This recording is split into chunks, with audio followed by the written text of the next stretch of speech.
Hormesis is how you stress your cells, but then your cells have enough time to repair the damage that happened. If they don't have enough time to do the repair and you stress your cells again, now you're going to get a cumulative depth of damage to your cells. And so this is why a hard day followed by an easy day or a rest day is so much more effective than the same level of stress every day. Welcome to the Betty Rocker Show, the place to be to nourish your mind, love your body, and rock your life.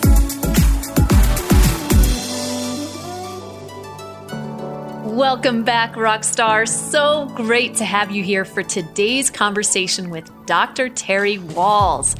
Dr. Wahls is an Institute for Functional Medicine certified practitioner and a clinical professor of medicine at the University of Iowa, where she conducts clinical trials. Back in 2018, she was awarded the Institute for Functional Medicine's Linus Pauling Award for her contributions in research, clinical care, and patient advocacy. Dr. Wahls is also a patient with secondary progressive multiple sclerosis, which confined her to a tilt-recline wheelchair for 4 years. And in our conversation today, she shares the remarkable and emotional journey she went on as she adopted a functional medicine and custom dietary approach, which reversed her symptoms and got her not only out of her wheelchair, but riding her bike to work daily and thriving. I'm so excited for you to hear her story and to learn these practical tips you can actually start using right away to improve your own health, boost your immune system, and find inspiration to turn life's many challenges into triumphs. Terry, welcome to the show. It's so great to have you here. Thank you for joining me. Thank you for having me. I love doing these. Oh, yes. And you're a wonderful advocate for medicine, functional medicine, and holistic health. And that is something that I have been so grateful to learn from you about. And I remember when I first saw your TED Talk from, what year was that original TED 2011. Talk? Right. So it's been a while. And I remember how much that inspired me to go deeper in my own research about food and nutrition. And you were already a renowned doctor at the time when all of these things happened to you that inspired that talk. So for my listeners, would you take us back and tell us your story and your journey and what happened? Sure. In retrospect, everything began during medical school. I had been an athlete before going off to medical school, martial arts, competed nationally, full contact taekwondo. I was a kick 'em up sort of girl. Then during medical school, I started having some episodes of face pain. It was pretty uncomfortable, a little worse if I had sleep deprivation, very stressful rotation.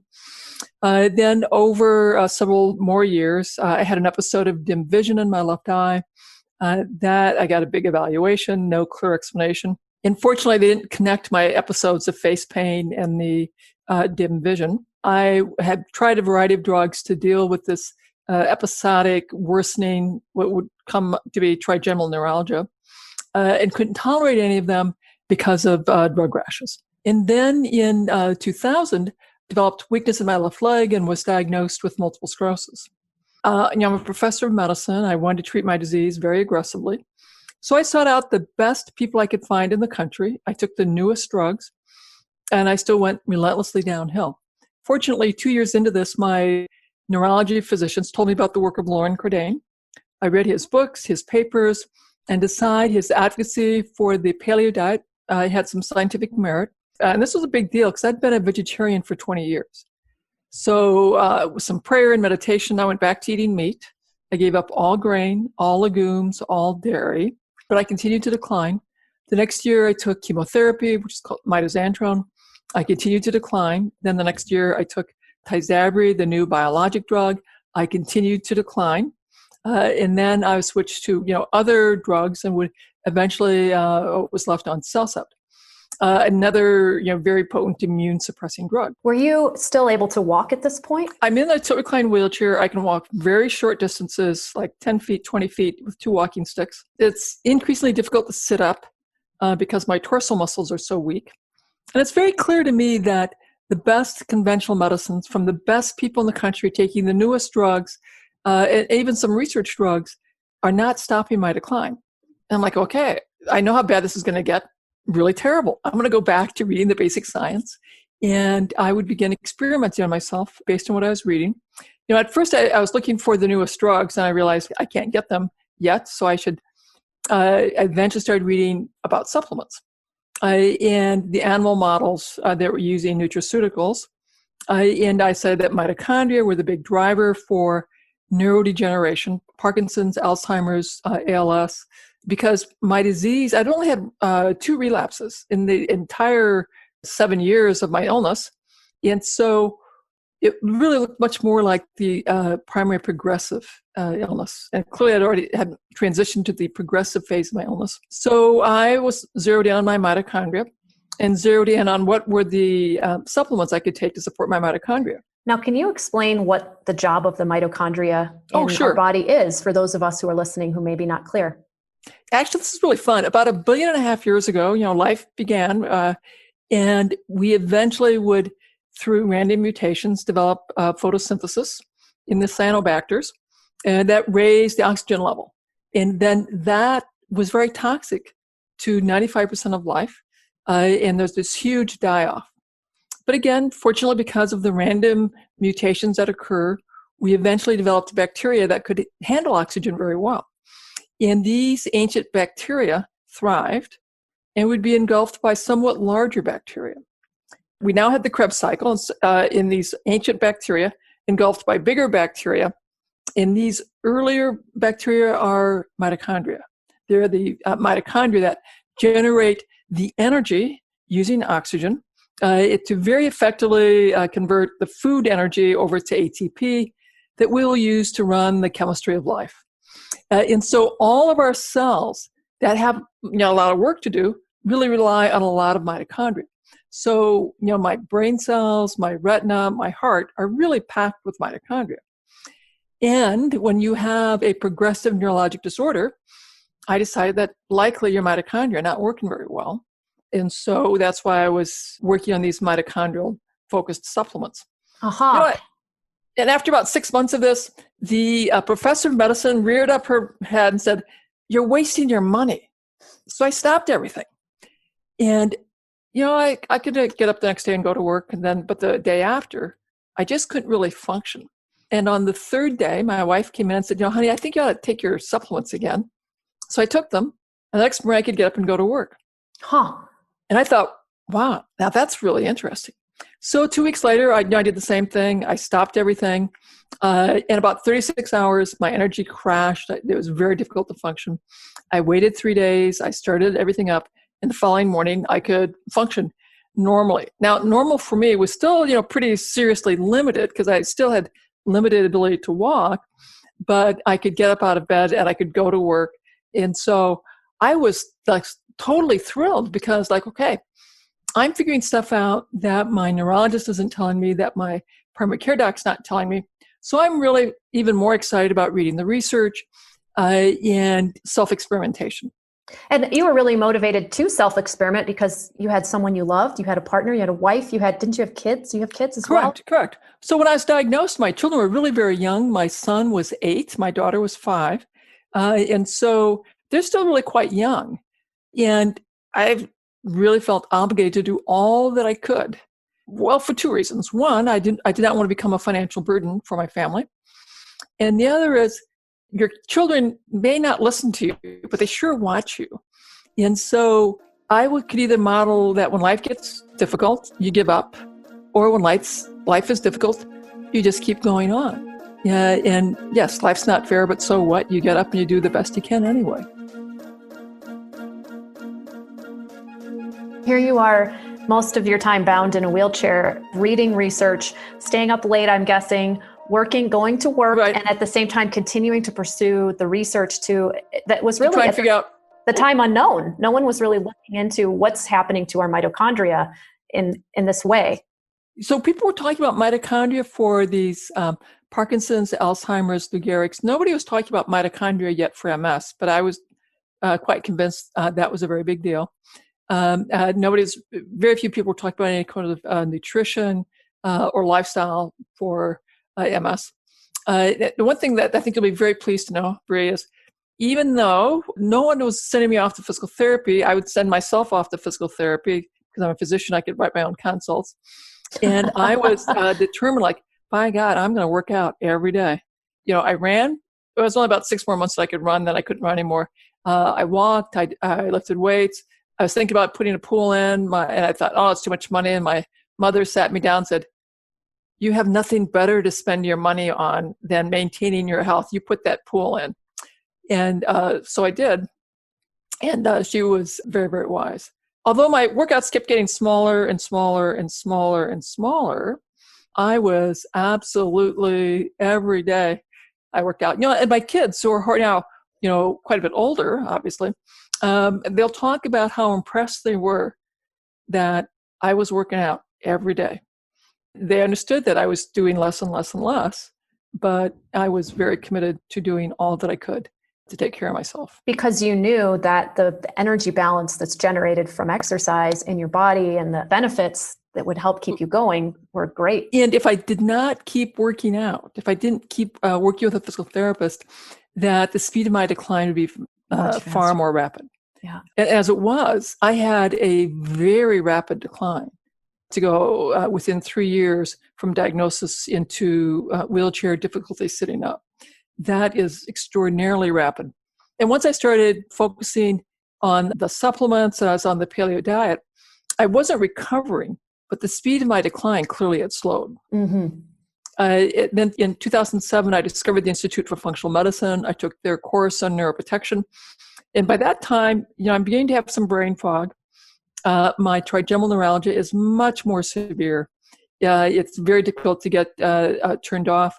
I'm on very high dose gabapentin every day. When I have a flare, I'm going in the pink clank injections every day and then taking IV Medrol. I'm up to a 5-day infusion. And so, I'm seeing the handwriting on the wall that I am soon facing having this turn permanently on. At that point, light, sound, a breeze, swallowing, speaking would trigger the pain. And of course, that would have been, just profoundly, profoundly difficult. But that's when I discovered the Institute for Functional Medicine. I took their course on neuroprotection, and I loved that they were so keen on mitochondria. They had a longer list of supplements, which I, happily added. I discovered electrical stimulation of muscles when I was reviewing another research proposal and got my therapist to give me a test session. And so I added that to my little tiny workouts. And then I had this really big aha. It's like, what if I redesign my paleo diet and I stress the nutrients I'm taking in supplement form? Because there'd probably be other really important nutrients in the food, because food is much more complicated than specific nutrients. So that was about 3 more months worth of research to figure out, the foods. And so it was on December 26th, I started this new way of eating. And within a month, I could tell that my pain was lessening. And I could tell that my mental clarity was improving. And within 3 months, I am sitting up at the table normally again.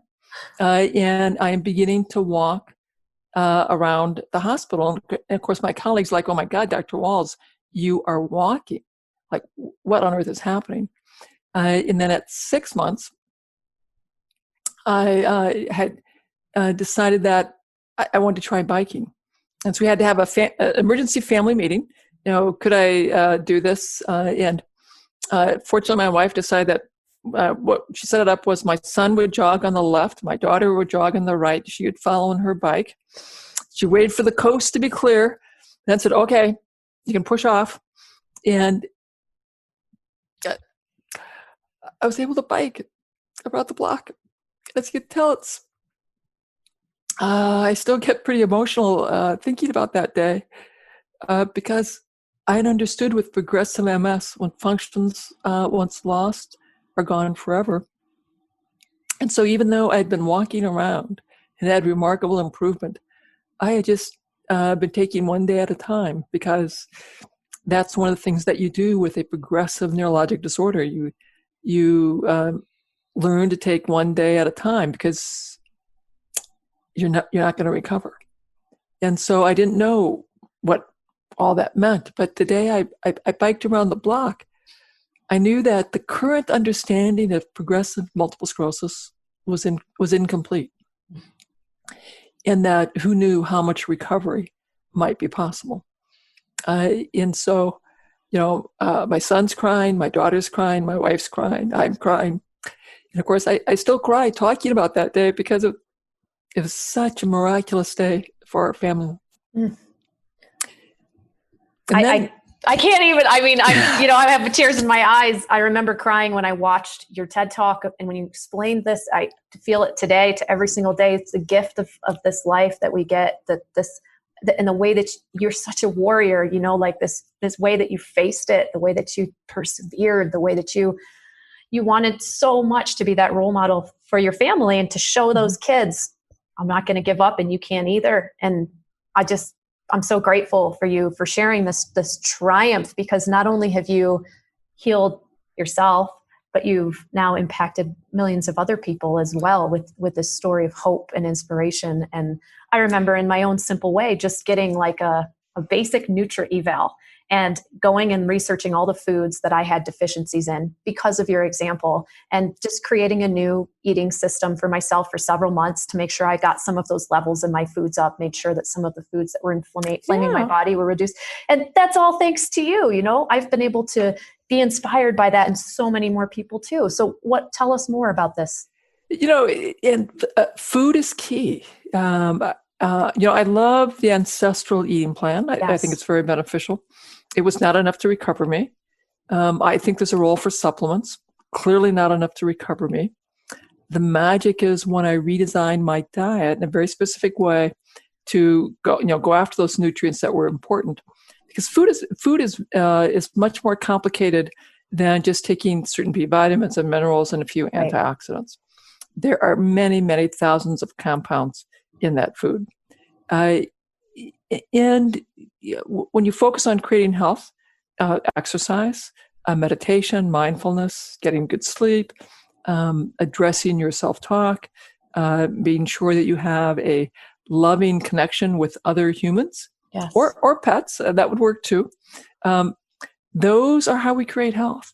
And physicians, we get a lot of great training on treating disease, but sadly, we don't get much training on how you create health. And so my mission when I'm teaching, practitioners and other physicians, other health professionals, is to teach them how to create health and how to help their patients, tackle that huge challenge of creating healthy behaviors, changing our diet, dealing with our food addictions, dealing with our behavior addictions, because they're not trained on any of these food, health behaviors, habit creation, creating health. So I've made it my mission to go out there and start training them. And so that's lots of fun. And that's the real paradigm shift from traditional medicinal practice, right? Because instead of, like you said, focusing on the treatment of disease, you're focusing on how can we be proactive in our self-care? How can we proactively become healthier human beings to avoid and mitigate disease? As I watch the current health crisis, and we're also keenly aware of the pandemic that's sweeping the globe, and I see people so concerned about this, wondering what they can do. When's the vaccine going to be here? Mm-hmm. I'm thinking the evidence is very clear as I'm looking at the people who are having the greatest risk are those who are smokers, who have a lot of air pollution, who have a lot of hidden inflammation. Yes. And so, unfortunately, most of my colleagues are focused on, I got to get the vaccine. And I'm focused with my tribes, you got to get rid of the hidden inflammation. Yes. We have to help you create better health for your body so your immune cells can rapidly clear that virus. And then this will be a minor disease for you. But if it takes a long time to clear that virus, because your immune cells are not very effective, then you're going to be at much greater risk for the cytokine storm and all those really very grave complications.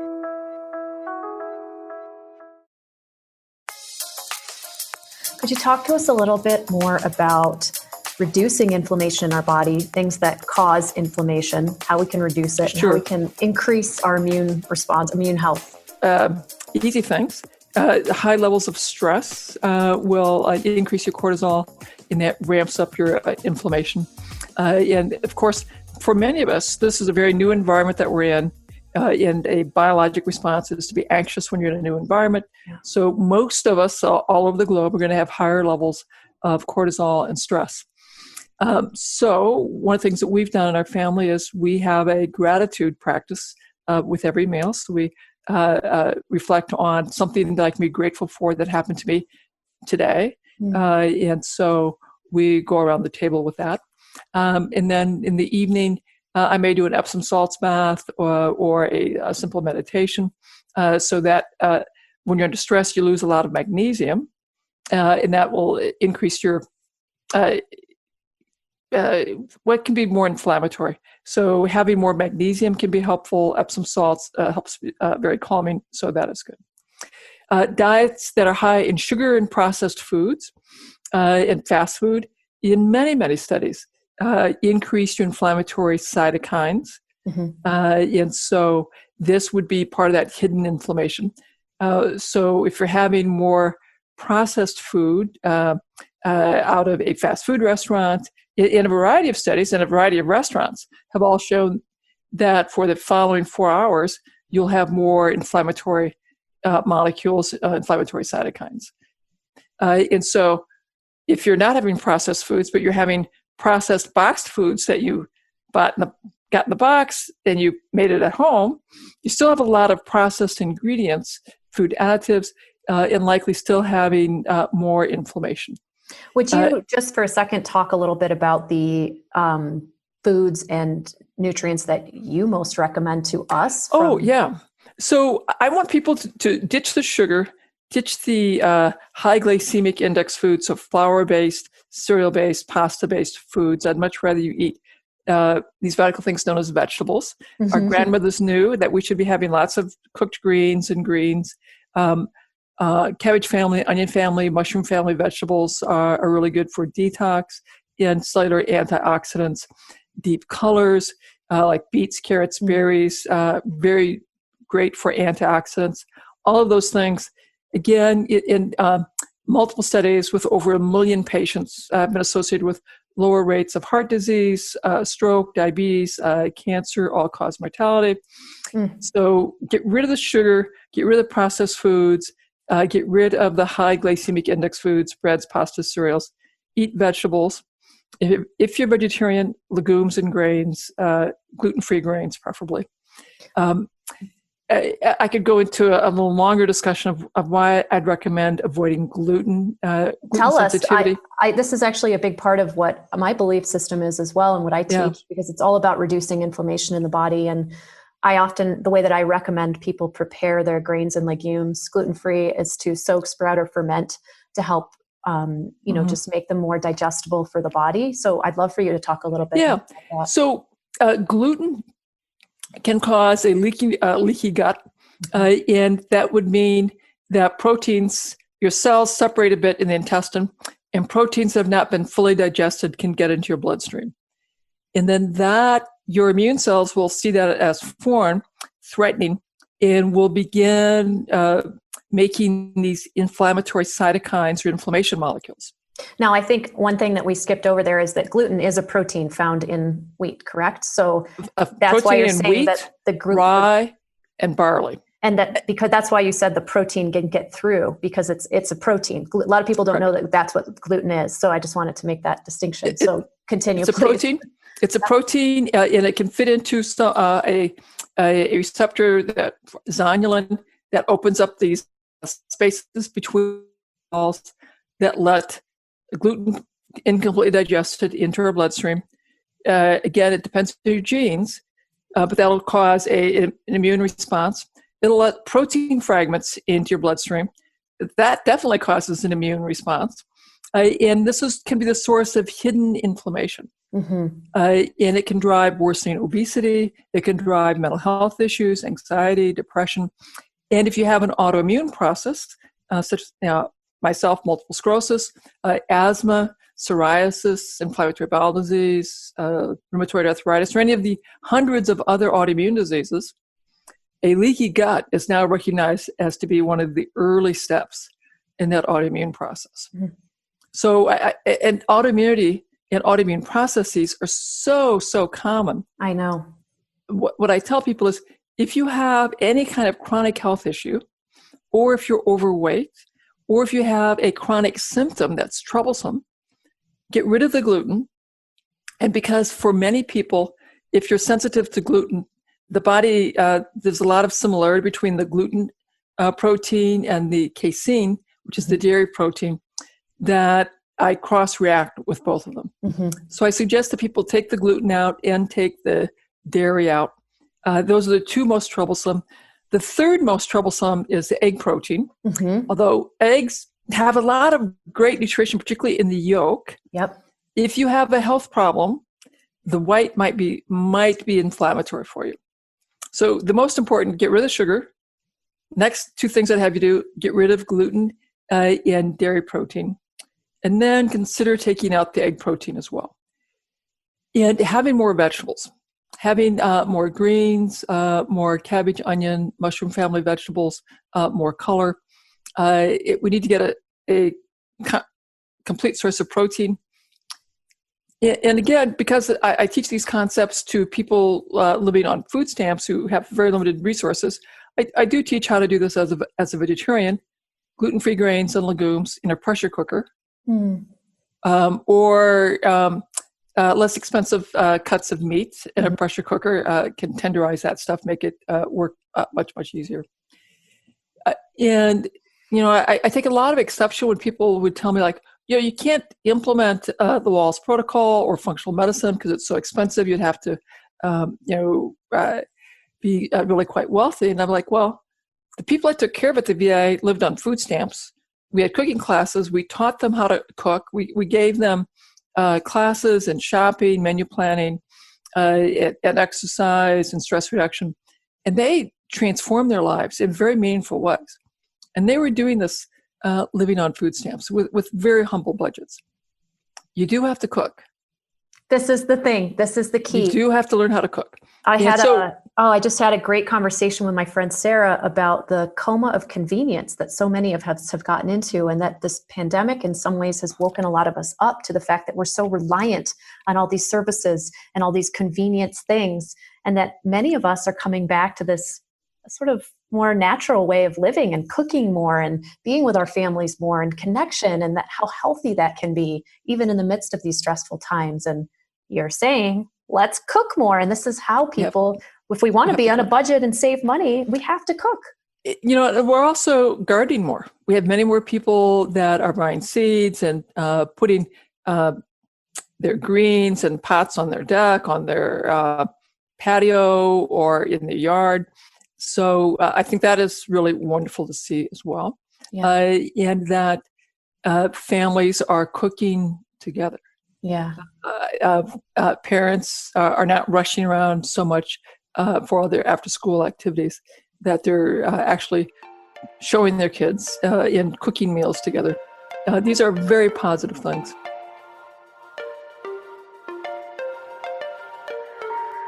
This has been certainly painful and difficult to watch our society go through the public health trauma, the economic trauma that the world is going through right now. It's difficult for me and my research team, for us to figure out how to navigate this. But we talk about, okay, what do we have to learn as a research team? What do we have to learn individually as a family to get through all of this? Mm-hmm. And then I think about, what do we have to learn as a society to get through this? And what kind of choices can we make that are health improving? Because you have that wonderful paradigm of how can we improve our health instead of how can we beat disease, right? Like, I know that beating disease is very tough. That's very tough. And if we start out approaching it proactively from the start, we don't have as much of that we have to do. We have so much research that would tell me that meditation is really good for you, that mindfulness is really good for you, that prayer is really good for you, that walking and exercise is really good for you, that, steady, moderate increases in exercise, fabulously good for you. If you overtrain, that is bad for you. Yep. Okay. So we know that. Talk to us a little bit more about overtraining, Terry. Well, this is something that I have to talk to my ladies about, because so many of us, I in the past had this mentality that more was going to be more helpful. Yeah. But tell us why it's not. Well, so this is the concept of hormesis. And hormesis is how you stress your cells, but then your cells have enough time to repair the damage that happened. If they don't have enough time to do the repair and you stress your cells again, now you're going to get a cumulative debt of damage to your cells. And so this is why a hard day followed by an easy day or a rest day is so much more effective than the same level of stress every day. Right. It's also why phytochemicals are really good for us. So these compounds are a little bit toxic to my cells. So I have to clear them out. And because they're just a little bit toxic, it makes the machinery of biochemistry work more effectively in my liver and my kidney and my sweat glands. And so that's actually tends to be very, very helpful to have lots of different plants as opposed to really high dose of any particular antioxidant. Have 200 different plant species so you get lots of little phytochemical benefits. Much, much better for you. You've mentioned sulfur being an important component of a healthy diet too. Could you just mention that more? Because I love that in your research. So sulfur turns out to be a key component to make glutathione, which is a master antioxidant in your cell. And we know, particularly now with COVID, as our bodies are trying to kill off that COVID, it's a very stressful, a lot of oxidative stress happens during that killing process, in which case you're going to put a huge amount of damage on all of your healthy tissues, unless you happen to have a lot of glutathione. And the way to have a lot of glutathione is to eat a lot of sulfur. Now, of course, depending on your own individual genetics, you can eat more or less sulfur. People, if they follow me, they'll see that I'll roast a whole head of garlic, and I'll eat the whole head. And it's delicious. My family loves that. When you see us grill that, that is a treat for us to have our roasted garlic. So we have lots of sulfur. I know there's some folks who can't eat the volume of sulfur that we can tolerate, and they may have slightly different enzymes in how they process their sulfur. What are some other sulfur-rich vegetables? So anything in the cabbage family, radishes, cauliflower, broccoli, Brussels sprouts, asparagus is also good in sulfur. And, Brussels sprouts is just like one of our favorite vegetables. Fry up some bacon, put some Brussels sprouts in there with cranberries, and chop up the bacon, put it back at the end. Like, oh my God, that is so yummy. That's one of our favorite. I know that you're a fan of Brussels sprouts, and I developed a recipe early on that was Brussels sprouts with blackstrap molasses and a little bit of coconut. Oh yeah, that's very good. So good. And a little bit of, salt, but yes, so good. And the caramelization of the blackstrap molasses with the heads of the Brussels sprouts, the roasting of it all together, just, heavenly. It's very nice. And then if you put a little nutritional yeast on top, that adds a lovely cheesy flavor, and nutritional yeast is a great source of minerals as well. And B vitamins, right? And B vitamins, yeah. Yeah, good. Yeah, because we of course, I have many plant-based eaters who follow me, as well as people who eat meat. And I think it's important to be able to speak to the spectrum of eating style. Right.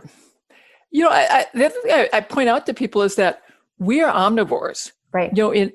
We descended from apes, primates, eating primarily plants. As we ate more meat, we grew larger brains. And then we had success traveling all over the globe.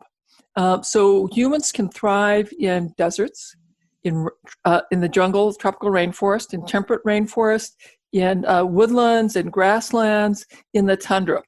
We clearly can eat a wide variety of things and have reproductive success and thrive over thousands of years. Yes. So if anyone says there's only one diet that's going to be perfect for everyone, quit following them. They're wrong. Exactly right. I feel like different things work for different people at different times, and we have to stay open and not prejudiced to the way that other people are eating. We see a lot of prejudice around diets, and that's really unnecessary. my paleo friends get mad at me because I say, yes, you can do this as a vegetarian, but you have to, follow your B vitamins, your homocysteine. There are things we have to watch. Our complete protein sources, Correct. Those types of things. Yeah. And my carnivore friends who eat only meat because they're so afraid of plants, I tell them, well, you're going to have to be careful you don't eat too much liver because then you're going to get vitamin A intoxicated. So 6 to 8 ounces a week is right. And then you have to get vitamin C. Mm-hmm. Our Arctic dwellers who, in fact, eat almost entirely meat do have plants sometimes during the summer. Mm-hmm. And they eat their meat raw. And they ate a very different kind of meat than what we're eating. Right. And they're eating more of the organ meat, right? And the more organ meat, a lot more blubber. Mm-hmm. So it's very high in omega-3s. Mm-hmm. They're going to be low in omega-6s. They have some other autoimmune issues. So they have some chronic health challenges because of their nutritional issues. But they eat their meat raw, so it still has vitamin C in it. Mm-hmm. And so they have to monitor their vitamin C and watch for scurvy. Right. And they have to be careful that they don't become vitamin A intoxicated. And they don't get the benefit of all the plant-based hormetic challenge. There's not one right way. There's not one wrong way. And there's challenges that we face with each of the ways. So it's interesting to hear how you've shifted throughout your life to accommodate your needs and challenges as you've gone through life. I love this approach because this is something we can all learn from, right? It's like, listen to your body. How is your body doing? What do you need right now as an individual? It might be different than what you needed 10 years ago. And I try to be, as I develop my recommendations, I think about, can I find a society that ate this way with these principles? Does it make, are there nutrients that I know about that we should monitor to guide them person to do it as safely as possible and to prevent intoxication? What does the science say?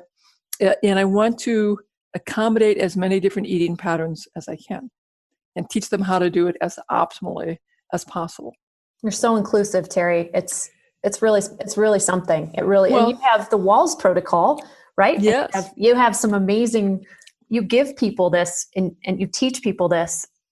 Tell us more about how you do that and what they can access. So I wrote up my story in 2014, published it. It was a bestseller. It just was phenomenal. But of course, the science evolves and changes. My thinking evolves and changes. And so I updated that book, and it just came out. So it's the revised and expanded edition. And so if you look for it, it has the blue bar across the top, revised and expanded. Mm-hmm. I have more insights on histamines, on oxalates, on the many ways you can get into ketosis. And you can do it with a MCT oil, olive oil, or time-restricted feeding and intermittent fasting patterns. So we have a big conversation about the benefits of ketosis, but you can do it in a wide variety of strategies to get there. Talk more about hormesis, talk about electrical stimulation and the scientific advances with that. And if you look over my right shoulder, you see the device that I now use, which is the NewFit. And so that's been a big part of my rehab. And it's if you can access eSTEM, it certainly is a very useful tool for people who've had a traumatic brain injury, a spinal cord injury, any kind of big motor injury. Right. So and it's a way of accelerating. It's amazing. The NewFit Terry's talking about is a really amazing device, and you can access it at some gyms and physical therapy centers across the country. I found one at a gym that I was able to go to, and I used it for a while when I was coming back from an injury, and it was just so remarkable the way it accelerated. Certainly speeds recovery. Yeah, it's very cool. And the eSTEM, I'm so glad you're talking about that. The Wahls protocol, so I didn't mean to cut you off. I just was excited you talked about the NewFit because it's such a great device. What else? This is the Wahls protocol, right? So that's the new book. Then a couple of other things that we're doing. We are recruiting for my next study, which is in the newly diagnosed MS patient or somebody who has clinically isolated syndrome, which is sort of a pre-MS. who's been offered drugs and has declined them because they want to use diet and lifestyle. He will enroll them and support them using diet and lifestyle and compare them to a cohort of folks who are just getting standard of care, taking the latest drugs. And we'll follow them for a year. Now, we were going to do in-person visits, including MRIs, but life happened and we have to change everything to virtual visits. And so we'll be following people's clinical records and doing everything online with online surveys. Fascinating. But the beauty is we'll be doing all of our training online, so it will make it easier to demonstrate that this is a scalable approach. You're someone who finds a way to make things work and finds the silver lining in absolutely everything that you do. And it's such a great example. You're a living example of, how to make life work. Well, we also we had this big in-person seminar that I run every summer. And we have many hundreds of people that come to that. But of course, this year we can't do it in person. So we've converted that to a virtual event. And actually, it's quite spectacular because it's virtual. I've redesigned my presentation so that I give my presentation, then I come off, I see people's comments and chat, then I address their questions and comments, I go back to my presentation. So it's much more engaging and much more interactive than what I can do with an in-person event. Right. We stretched it up between now and July 15th. So I give people homework every week, and then I check in on them on Wednesday and assess their progress on the homework. So people get a remarkable level of support. And so I'm, every year after the end of my seminar, I think man, that was even more spectacular than the year before. And I don't know how I'll make it even better next year. But, again, this year is it's very clear this is even more spectacular than last year because it's so much more interactive. Yeah. So this is, I think I continue to hear in this interview from is how can we take what we're presented with and find the best things in it and continue to make things better. And that's what you've done with your own body and your own health. That's what you're doing with your seminar. That's what you've done in your family. I mean, it's really amazing and such a tribute to just a way to approach living, your paradigm shift of how to approach medicine, all of these things. They're so proactive and uplifting. I mean, you are such an uplifter. If we realize, life's not fair. Okay, so what? Get over that. It's not fair. I got that. I really got that from my parents who are farmers. Life's not fair. If you complain, you got more chores. So, okay, you learn to not complain pretty quickly, and that you always have to improvise and be creative and just keep looking forward. How can I make the best out of this circumstance? Powerful truth. And also yes. Something that I feel probably raises your immune health because you're absolutely looking for what can I do instead of what's wrong with the situation. There are always things that we can do. As soon as we begin to focus on what can I do to improve my health behaviors and what's under my control. So what's under your control? Your self-talk, when you go to bed, when you choose to get up. Are you going to take the time to have a gratitude statement? What foods you're going to select to eat? What type of stretching or exercise you're going to do? So all of our habits and health behaviors are under our control. And we can decide at what pace we want to begin making changes. And I'll talk with people about start with small changes. If you're in my clinical trial, yes, I will make you make many more changes all at once than perhaps you normally would. But if you're not in an intensive program like that, just begin at a pace that you can experience success.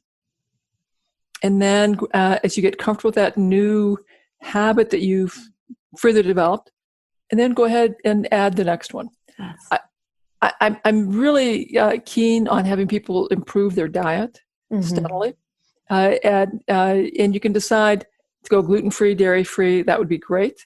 or you can decide that I'm going to get rid of sugar and add more vegetables. That's also great. If you can do all three, that's even better. And you and your family can have the conversation about what of those three would work for you and your family. It's a great place to recommend people start out if they're looking to improve their nutritional habits, I think, and very reasonable small steps, I think, that we could all take. We can begin to manage. And what you and your family can decide is, of those three concepts, how many of those can you implement successfully? Our brains are biologically wired to crave sugar, salt, fat, inactivity, and pleasure. And because we are a social species, we've created cultures and businesses. And you and I are very willing to buy products that cater to those biologic needs. And our big business, our big food industry is very clever at creating foods that are addictive, that meet those biologic needs.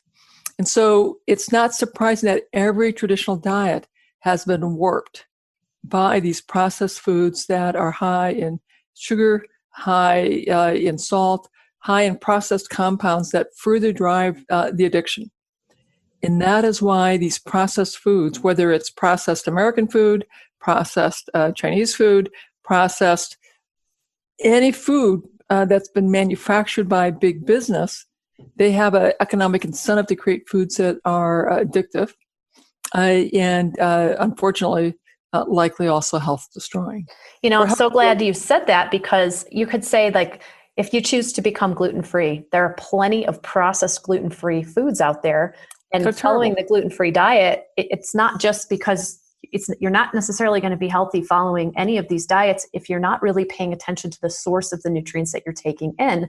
And like you're saying, I mean, there's all these carefully engineered foods, and someone can just marketing wise slap a label on a loaf of bread and say it's gluten-free bread, and you don't read the actual ingredients and you don't pay attention to how much sugar's been added, all the sodium, all the additives, and you would have been better off just cooking your own bread. Correct. The challenge is our business interests have a huge economic reason to make food that is more profitable for them. They aren't necessarily rewarded for making food that's more health promoting for us. So this becomes much more complicated for us. That's true. And we've seen a lot of research that's been done has been funded by these big companies that have an interest in the way that the research comes out. And that also skews public opinion and skews what we're thinking is okay for us. And these food industry supports the registered dietitians' annual meetings and their academy. And so that creates some tension in terms, and they're also getting people on to the dietary guidelines committee. So that creates some tension there as well. And so unfortunately for too many governments, the lobbyists have gotten their sway into the governmental processes, which make it more difficult to have governmental guidelines that are entirely science-based. Yes, and it's funny, isn't it? It makes it much more complicated. Much more complicated. And it's almost like you think, well, why are you guys talking about politics and lobbying in a conversation that's about immunity? But this is exactly what it comes down to, not only in our country, but in other countries as well. It makes it complicated. So this is part of why I read the basic science. I look at evolutionary medicine. I look at evolutionary biology. I look at other cultures. And then the mechanisms, is this plausible? And then I make my recommendations. Mm-hmm. And so it may or may not agree with the governmental dietary guidelines, for which I am intensely criticized. And on the other hand, I publish my findings in high impact journals. And so, bit by bit, I'm getting a lot more credibility, at least in the multiple sclerosis world, for being a rigorous researcher that is investigating this dietary question. Well, you have dedicated your life to this pursuit, and I know the integrity with which you've pursued it.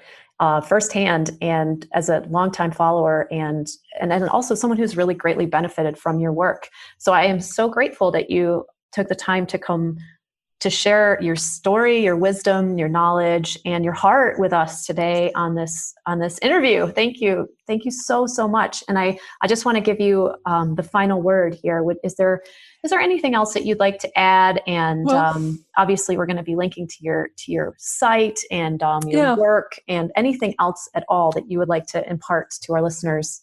The most important thing you can do right now is to improve your self-care. So improve the quality of your diet. We've got a great one-page handout to get you started. But you could remember, you can do this as a meat eater. You can do it as a vegetarian. We have strategies for you if you're a ketogenic eater or if you do fasting. All of those are great strategies. But work on improving the quality of your diet. That will be very, very helpful. Move your body, meditate, because it's the self-care that will determine when you finally do get the COVID, is it going to be a mild case or not?